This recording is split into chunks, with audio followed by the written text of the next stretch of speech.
What is going on, everybody? Welcome here to the Purple and Gold podcast. Today, we have a very enthusiastic video for you guys because it's Tuesday now, but I am still equally as ecstatic about that victory led by McCarthy on Monday Night Football against the Chicago Bears. What a statement win for a guy that has so many doubters, so many haters, and to put on that fourth quarter performance, I hope will shut some people up, and it hasn't shut everyone up, but give it some time and people will begin to realize that McCarthy might be the savior that all Minnesota Vikings fans have been waiting for their entire lives. I'm not sure where to begin.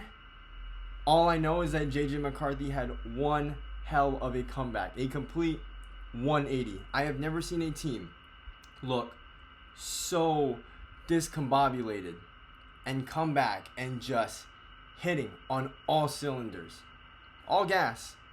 I mean, once they got in the groove, the Bears had no answers. There was no stopping this Vikings team. That run game really started to open up, and it ultimately took a lot of that weight off of JJ's shoulders because they were 0 for 9, 0 for 10 on third downs prior to that touchdown pass to Justin Jefferson. And it was just unfavorable situations, which was exactly what Kevin O'Connell was trying to avoid with McCarthy early on. But again, they faced adversity for the first 3 quarters of this game. And the resiliency of this team, right? This is not something that is built overnight. It is built over the course of years. And we've seen that resiliency regardless of who the quarterback is for this Minnesota Vikings team since Kevin O'Connell became the head coach of this team, and even with a new guy under center. And they have been raving about McCarthy all offseason. I've heard things like just being a great leader, being an old soul. That was referenced multiple times throughout the pregame show, throughout the game, and during the postgame show. Like, these are all traits that were heavily emphasized in regards to McCarthy, and I was a little skeptical about all those things because I was questioning how much influence does a 22-year-old quarterback who has never played an NFL game, how much effect will he have on this team, positive or negative? And it seems like all of the positive things that were mentioned about McCarthy this entire offseason and throughout the draft process have really lived up to the hype.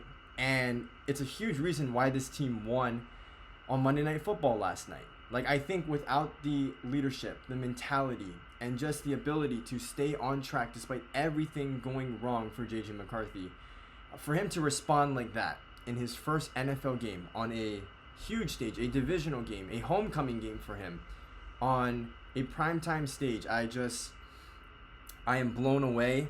And I'm not saying this just because I'm a Vikings fan, but that is a trait that you will typically see from the great quarterbacks. I think Patrick Mahomes has that trait right now. I think Joe Burrow is another one of those guys who possesses those traits. And I'm not saying that McCarthy is going to become Patrick Mahomes or Joe Burrow. But what I'm saying is that mentality that you're never really out of it until those clocks hit triple zeros. Like, again, a pick 6 we saw is not going to rattle McCarthy. He is going to go back and keep fighting until this thing is done. And the defense gave him chance after chance, and all he did was capitalize when it mattered the most. So I am very optimistic about what we have in store for the future at the quarterback position in McCarthy. And of course, we never want to get too ahead of ourselves and just pump this guy up to the point where the expectations are almost impossible to reach, and he doesn't equate to that. Look, we've talked about this all off-season as Vikings fans, that this guy just needs to be all right for this team to be competitive, and who knows what happens in the playoffs. And I think he's shown a level of greatness, but we have also seen through the first 3 quarters how much still needs to be improved on. You know, because one of the things that scouts loved about McCarthy through the draft process was his ability to convert on third down. And that was the one thing that held back the Vikings throughout the course of the game. And so there's going to be bumps and bruises that J.J. McCarthy is going to go through this season, and that's expected. My evaluation of J.J. McCarthy prior to the draft was that this is a guy who's going to need game reps. Like, he is not going to be ready day one. And regardless of him sitting out all last year due to injury and absorbing things mentally, there is nothing like in-game reps for a guy like McCarthy, who we all know didn't throw the ball a ton at Michigan, but we know that when he does throw the ball, great decision maker for the most part, right? I mean, he had that pick six, but a great decision maker, had a tremendous touchdown to interception ratio during his time at Michigan. And so it's a matter of him getting those throws in, and with more experience, we know that the mentality is there for him to be great. We know that the athletic ability, the arm strength, those things are already there. It's a matter of if he can piece everything together. And again, I believe that with Kevin O'Connell, with Justin Jefferson, Jordan Addison, Adam Thielen, the running backs, this has a chance of really working out. And I think we saw both the lowest of lows that we will see throughout the season and also the highest of highs that we will see this season. It's all possible this year with J.J. McCarthy. Again, it's just a matter of getting those game reps and building a level of consistency. I cannot explain to you guys the amount of excitement that I had yesterday watching this game. I mean, you want to talk about just being dead and just kind of waiting for this game to be over and just kind of reflecting and saying, hey, what do we really have at quarterback? Yes, it's still too early to judge, but how tough would it have been to sit through this week, if this team had only put up 6 points and didn't get their way into the end zone? We're having a totally different conversation. But now, just knowing what the potential, what the ceiling is for J.J. McCarthy in this group, and just the way that everyone is rallying around him and they believe in him, my God. All right, so let's get into the game itself. The first few quarters, my God. Okay, that opening drive for Chicago really got me concerned because, look, as Vikings fans, we are all familiar with Ben Johnson and what he has done to Brian Flores' defenses in the past. And it's something that I'm still concerned about because, that first drive, I think a lot of things could have gone wrong and did go wrong, but then through the course of the game, there were a lot of things that could have gone wrong, and we didn't because, that offensive line wasn't able to hold up because Williams is holding the ball too long again, or he's making an inaccurate throw.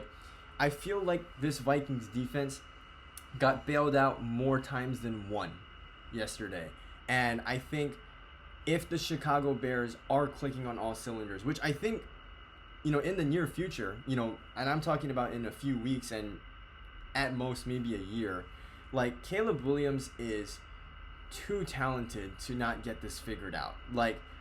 The arm talent is insane. His ability to improvise.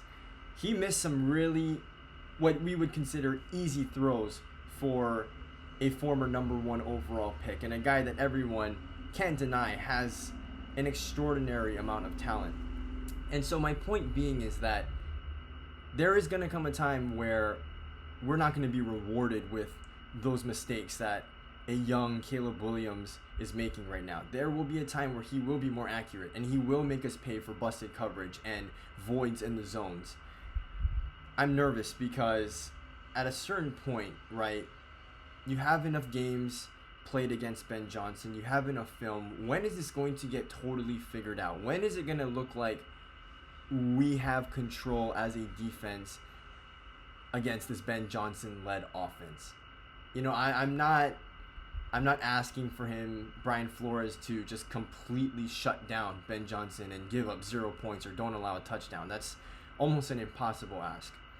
But, when are we going to just start making legit stops as a defense? Now, don't get me wrong. I mean, the defense didn't give up a touchdown on any drive in between the first and essentially the last real drive. They did a great job. There were so many players that came up huge and made great plays, but I also think Caleb really just got in his own head. I think Ben Johnson was just kind of at shock. It just seemed like there was a lot of times where they panned the camera over to him and he was like, I've never been in this position, at least recently, because my guys are usually executing on all cylinders, and now we're not able to get in a rhythm because Caleb isn't making his throws that he's supposed to be making. And so we got away with one this game, but I expect a much better schematic game, a better game plan heading into the next meeting against Chicago, because it could be a very different result if they make us pay for it by executing the plays on what many would consider routine plays for a guy like Caleb Williams and all of the skill position players that I know Brian Flores and the rest of the Vikings staff and players have a tremendous amount of respect for. Now, defensive players that I would like to highlight. Andrew Van Ginkel, I think, had another phenomenal game. Like, there was a lot of 3 outside linebacker sets with Grenard, Dallas Turner, and Andrew Van Ginkel out there. And Van Ginkel, just his ability to rush the passer, to keep Caleb Williams in that pocket and even chase him down sometimes and come up with some huge pass breakups. Like, again, just showing off his value and his versatility once again. These chess pieces and how they're being utilized in this defense, it is a well-done job by both Brian Flores and Andrew Van Ginkel. I thought Javon Hargrave had a phenomenal game. He was very quiet early on, but when he kind of got into his groove, right? I mean, this is his first game action of any sort. It was just practice for him. He didn't play in any of the preseason games. Like, he came alive, and that is exactly the type of interior pressure that the Vikings were hoping to get out of him and Jonathan Allen. And so to see both of them generate pressure, but to see Hargrave come out with 2 sacks in the first game against a revamped interior offensive line for the Chicago Bears, I thought was very promising and is just another piece, a new addition that I'm excited to watch for this season and the seasons that follow. Another player that definitely has to get recognition is Eric Wilson, okay? Blake Cashman going down, everyone thought that that was a huge loss, and it is going to be a huge loss in the coming weeks with a hamstring injury. But Eric Wilson came in and honestly changed the game. Like, that block punt was huge for momentum and for field position, and then his ability to just get in the backfield and cause disruption in the run game, like, that rattled that entire offense. It kind of made them more stagnant and hindered what they were trying to do, because they were also trying to set up some good runs to be in some more third and favorable situations. So Eric Wilson, right, if that's not a name that you're familiar with, get to know him. He was a former Viking prior to this new tenure that he is currently in with the team, but they brought him in mainly to be a depth piece and a special teams guy, but his presence was certainly felt in the absence of Blake Cashman, and it's good to know now that we have some serious depth at that linebacker spot, because that's something that we didn't have before with guys like Asamoah.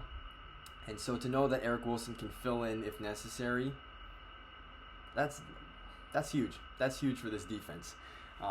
And for him to pick up on Brian Flores' schemes day one is another massive plus, and just shows you how smart and how talented of a player this really is. Some other players that I thought had good games that didn't really make as much noise. I think Dallas Turner had a good game. He played around 42% of the snaps yesterday, and although he didn't come down with a sack, I thought he was really good run defensively. I think there were multiple games last year in the limited snaps that he played where his gap integrity was just not good. You know, he was responsible for setting a lot of the edges, making sure that that running back doesn't break loose on the outside and force him back inside for our big D tackles and linebackers to take care of. But he was just more firm on the edge, and his presence, I think, was felt, at least in the run aspect of the game. So it's good to see them finding ways to get him involved, because I think he's too talented to be rocking the bench, and it doesn't do him any favors in his development if he doesn't get on the field sooner rather than later.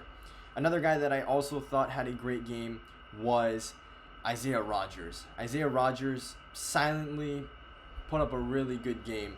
One of my favorite plays from that was that cover 2 look that they came out of, and Caleb tried to hit and out. That was a fantastic throw that was just out of the reach of Rome Odunze, but you know, there's going to be times where Isaiah Rodgers is going to bait quarterbacks into making those throws, and he is quick enough to make a jump on that ball, make a play.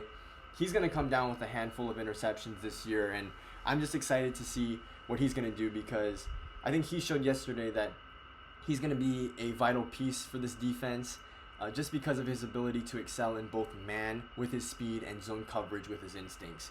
Offensively, how can we not talk about J.J. McCarthy? I did a lot of glazing at the beginning of the video, so I kind of wanted to save more of that glazing for the middle of the video.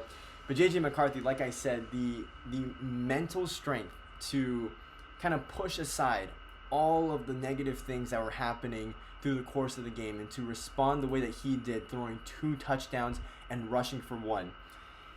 Look, there's guys that people claim as winners. Like, they give them that title of, oh yeah, a winner, because of what they've done in college and what they have done in high school. That's just what their track record says. But when you get to the NFL, right, you're not going to have 4 losses for your entire career. Like, that's just not going to happen. That loss total could double this year for all we know, because it's just that competitive in the NFL. You know, this isn't a large scale like the FBS Division 1 or like high school for that matter as well. But the point being is that he's a winner because of what he brings to the table as a talent, and the mental aspect. I think that's such an important part of this position, where if you're going to get rattled and you can't face that adversity and you can't come back from, or when things are going wrong, you're not going to win that way in this league. And so I think if you leave it in JJ's hands, you at least know this, that he's not going to get deterred by all of the bad things happening around him, by all the noise that's coming in. This guy is dialed in. He is locked in and has one goal in mind, and that's to win. And just hearing all the things that we've heard through the course of this offseason, the amount of preparation that he has done in terms of studying defenses, and what he did this week in particular, looking at Dennis Allen and, you know, his coaching tree and what other guys are doing with his defensive scheme. Like, all of the things that were said about JJ were true, and it just, it's a dream, man. It's a dream, because, you know, there's a lot of storylines that come out here and there about players, and, you know, oh, players say they're going to do this and do that, and JJ has stuck by everything that he has said, and we know that because of the way that he played yesterday. Like, his approach to the game and his mindset throughout the course of the game reflects everything that he has said, and the way that he played proved that he truly does practice the things that he says. So I just, optimistic. I'm gonna leave it at that. I am excited, I am optimistic, and I know it's just one game, but I'm gonna be excited about it, because what a promising start to a very young career, and hopefully a long and successful one, and one that hopefully brings a championship. But let's not get too ahead of ourselves. It's week 1. We're still talking about that game. Offensively, Donovan Jackson, guys, his stat sheet was empty, and that's exactly what you want from an offensive lineman. 0 pressures, 0 QB hits, 0 sacks. Phenomenal game for the rookie that I think had a couple of shaky starts throughout the preseason, but he has lived up to the hype as well, because his big thing was his versatility and his ability to excel at both the guard and tackle position if necessary.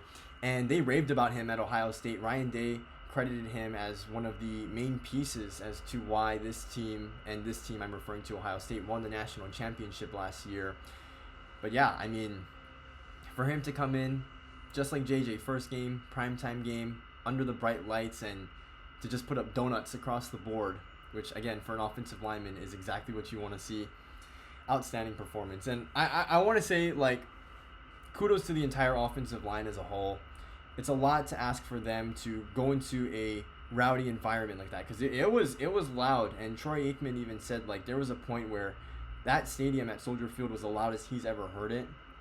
For, you know, vets like Kelly and Fries, who have been working together, and even Justin School, you know, who's not going to be our starter long term, and then Brian O'Neill, like, for all 5 of these guys to just kind of come together and work well up front. Like, they had some really good run blocking plays throughout the course of the game. and pass blocking was shaky to begin, and JJ was holding the ball for a decent bit of time. I don't know if that's because of route combinations or, a lack of separation downfield, but they really pulled it together, and they were a huge reason why this team won. Like, if JJ doesn't have 3 seconds in the pocket to throw, who knows if we get that touchdown to JJ? Who knows if we get that touchdown to Aaron Jones? Because those plays took a little bit of time to develop. Those runs that opened up for Jordan Mason later on. And speaking of Jordan Mason, he was the true workhorse last night. I know that they split carries, but it just felt like the run game had a different element. And yesterday that was a team that we had to beat with power because they were stacking the box, but it was a matter of, can you make the first guy miss his tackle? And that's exactly what Jordan Mason was doing time and again. And so can't say enough good things about Jordan Mason, that acquisition, and what he did yesterday, and also came up with a huge pass block on that throw to Justin Jefferson that ended up being a touchdown. The Bears tried to run a little twist up front, and there was a little bit of a miscommunication between Fries and Donovan Jackson, but right in the middle is good old Jordan Mason, who comes up with one of the biggest blocks. And I know that's something that they're probably going over in the film and saying, hey, to guys like Ty Chandler and Xavier Scott, like, hey, when it's your turn to play, this is what we ask of you on third down. You have to be able to pick up these blocks, because that could be the difference between an incomplete pass or a touchdown that gets us back in the game and ultimately propels us and begins a momentum boost that would ultimately lead to a win. So just so proud of this entire team, man. I'm so proud to be a Vikings fan. I mean, I was wearing this JJ McCarthy jersey with pride today, man, because I never buy jerseys before the guy is proven, but this is somebody that I believed in before we drafted him. It's someone that I fully believe in now that he's on our team, and can't say enough good things. I will continue to glaze him throughout the season if he continues to play the way that he does, but again, it's one game.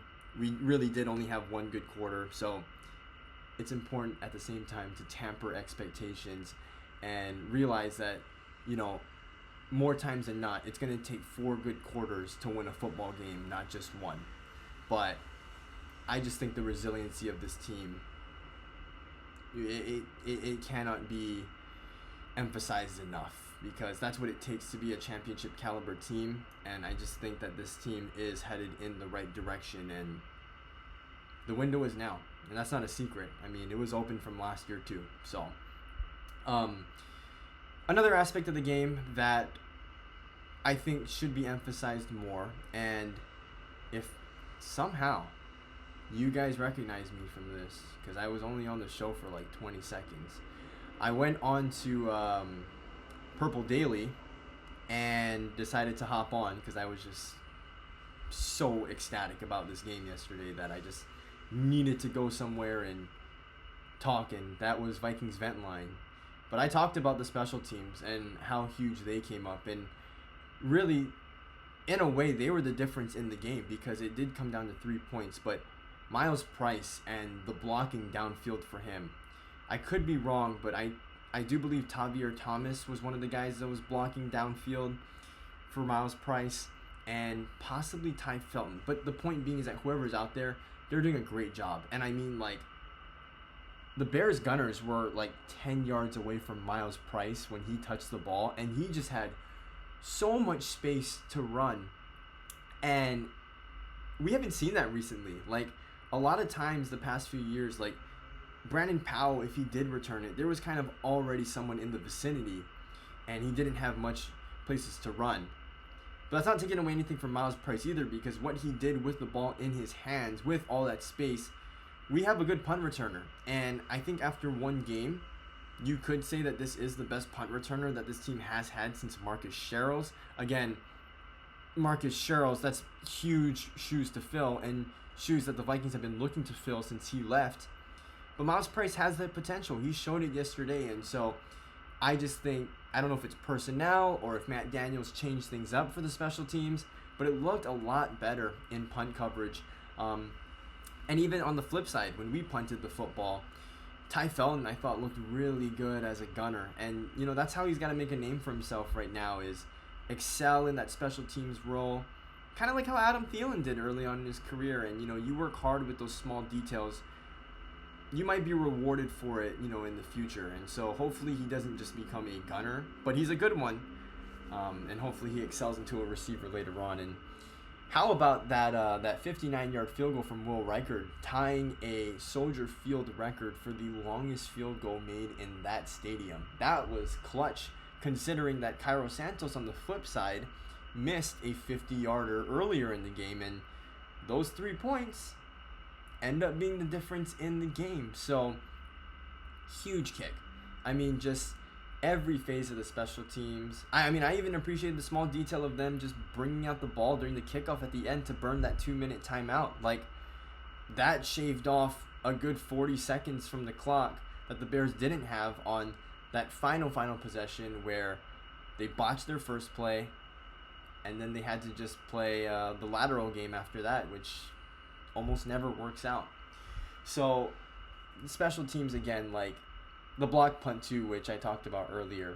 I could go on about it, but them being able to just give us that momentum boost. Like, you saw, like, Miles Price was bringing energy to this team. It was like, oh my God, like, hey, we're starting at the 50-yard line opposed to the 30 or the 35. Like, it's a huge difference, and those yards are going to help a young quarterback out so much. Just shorten the field, make it easier to get into the end zone. And special teams, man, I have been waiting for it, at least. I don't know if everyone else is, but I have been waiting for this special teams unit to kind of bring that momentum and bring that advantage, that hitting yardage in the field position game for this team. And I hope that is a sign of things to come throughout the season and in the future, because I was having my doubts, I'm not going to lie, about Matt Daniels and, what he was bringing to the table in terms of creativity in the special teams game, but I think that all got put to bed last night. So, look, bottom line is that we know this already. This team is talented, and we're going to go as far as J.J. McCarthy takes us. And that was on full display yesterday. Like, the narrative and the belief of who the Vikings are and what the Vikings can be was on full display last night on Monday Night Football. And again, another big test against Atlanta, right? This is a team that lost by 3 points on a missed field goal to the defending NFC South champions in the Tampa Bay Buccaneers. This isn't a team that we should take lightly. I mean, they have their own good young quarterback in Michael Penix, who put together a pretty good game-tying drive, go-ahead drive, actually, himself, late in the game. So I think it's important for this team to not get too invested into this last game and just shift their focus on to what is next, because it's going to take everything with a young quarterback to make sure that everyone's on the right page. And it's a huge week, because we're going to find out who this team really is. Is this the team that was playing the first 3 quarters of football at Soldier Field yesterday? Or is this the team that we saw in the 4th quarter of the game yesterday? That is yet to be determined. But nonetheless, Vikings fans, be excited. I think we have to just embrace the excitement this week, and when that Sunday Night Football game turns on, hey, it's time for us as fans to flip the switch and say, it's another week for this team with a lot of new additions, and J.J. McCarthy again to prove himself, because your career is not going to be remembered off of one game. It's going to be remembered by what you do over the course of a season, and most importantly, what you do in the postseason. But to get there, it takes good weeks throughout the regular season for you to give yourself a chance. And I have the utmost faith that J.J. McCarthy is going to put his head down, he's going to stay laser focused, and he's just going to bring that winning mentality week in and week out. I can't say enough good things, and damn proud to be a Vikings fan this week, and I'm just excited for what's to come. So, yeah. Holding back on my enthusiasm just a little bit. I was screaming so loud yesterday, and I'm sure some of you guys were too. But it just feels different. It just feels different. And Paul Allen said it himself earlier in the game week, where he hasn't been this excited for an opening game, and my God, did it live up to the hype. And I agreed with him. Like, it just feels different this time. It just feels different this time because of the guy under center wearing number 9. Thank you guys for watching. I'll see you guys next week after that Atlanta game. But until then, hit that subscribe button, and I'll see you all later. Peace.